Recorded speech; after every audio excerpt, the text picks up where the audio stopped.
Kavya stories. అందరికీ నమస్కారం. మనమిప్పుడు తెలుసుకోబోతున్న కథ అత్త సూట్ కేసులో కోడలు, కోడలు పిల్లలు. అసలు అత్త కోడల్ని, కోడలు పిల్లల్ని ఎందుకు సూట్ కేసులో పెట్టిందో, సూట్ కేసులో కోడలు, కోడలు పిల్లలు ఎలాంటి ఇబ్బందులు ఎదుర్కొన్నారో ఈ వీడియోలో తెలుసుకుందాం. ఒకరోజు పొద్దున్నే లేచి అత్త ఇంట్లో సోఫాలో కూర్చుని టీ తాగుతూ టీవీ చూస్తూ ఉంటుంది. టీవీలో చంద్రపురం పక్క ఊరిలో అమ్మవారి జాతర చాలా ఘనంగా జరుగుతుంది. అలాగే జాతరకి వచ్చి అమ్మవారిని దర్శించుకున్న ఆడవాళ్లందరికీ చీరలు బహుమతిగా ఇస్తారు. అన్నదానం కూడా ఉంటుంది. ఈ అవకాశాన్ని ఆడవాళ్లందరూ సద్వినియోగం చేసుకోండి అనే న్యూస్ వస్తుంది. అది విన్న అత్త వెంటనే గదిలోకి వెళ్ళి కొత్త చీర కట్టుకుని అందంగా రెడీ అయిపోయి బయటికి వస్తుంది. అత్తని చూసిన కావ్య, ఏంటత్తగారు ఇంత అందంగా తయారయ్యారు? ఏదైనా ఫంక్షన్కి వెళ్తున్నారా?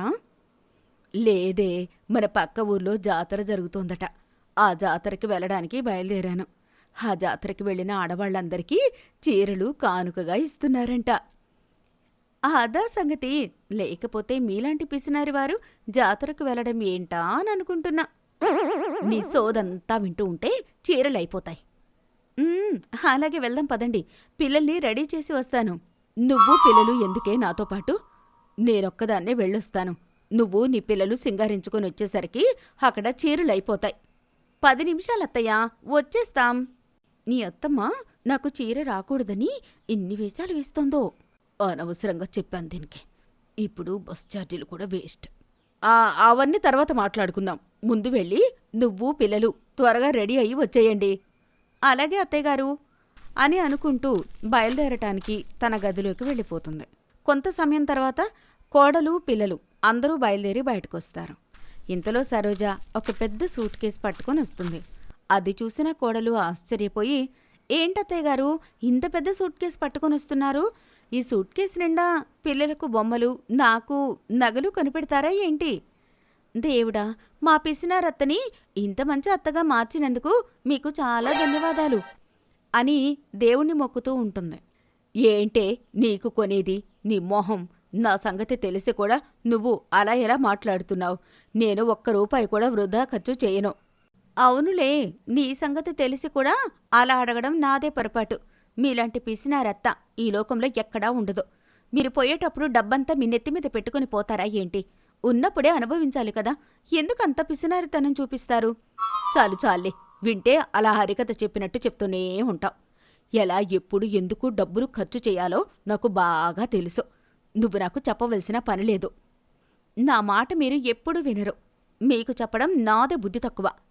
సరే కాని జాతరకు టైం అవుతోంది, త్వరగా వెళ్దాం పదండి.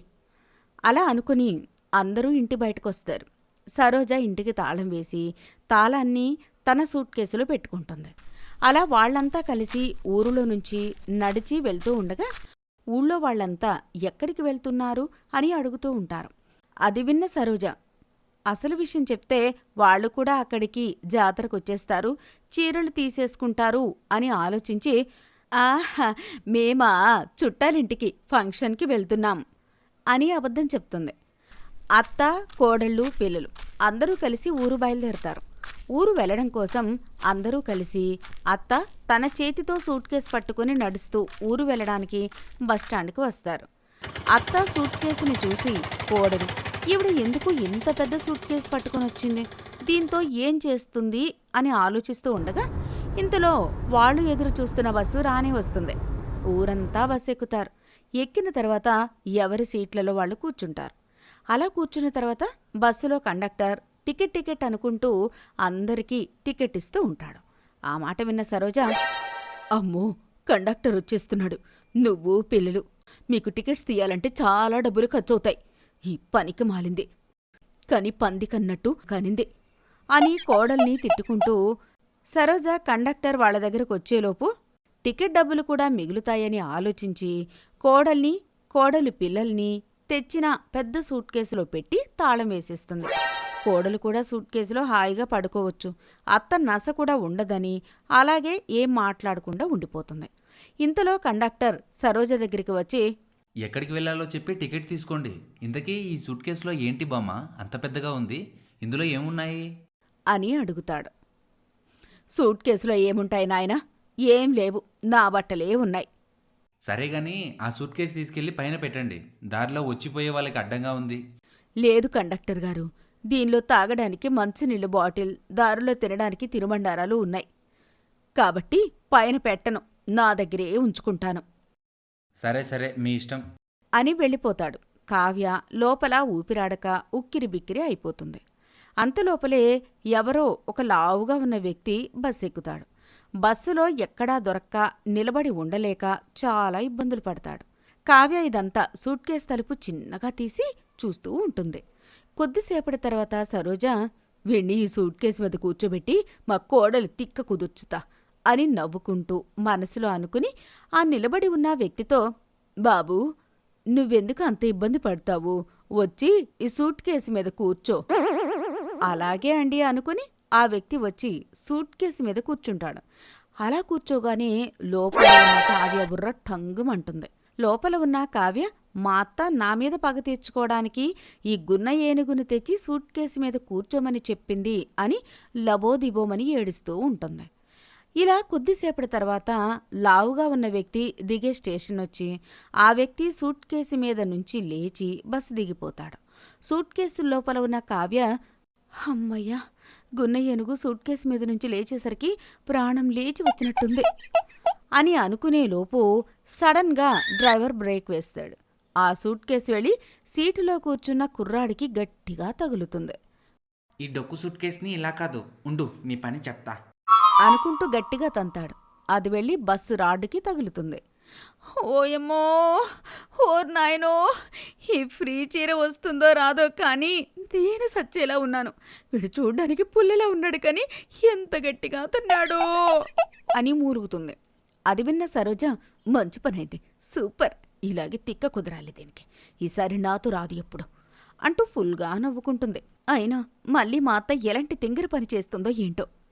అలా కావ్య అన్న కొద్దిసేపటికే బస్సులో ఉన్న ఒక వ్యక్తికి పైన పెట్టిన బ్యాగ్ అందకపోవడం వల్ల ఇబ్బంది పడుతున్న వ్యక్తిని సరోజ చూసి, ఎందుకు బాబూ అంత ఇబ్బంది పడుతున్నావు?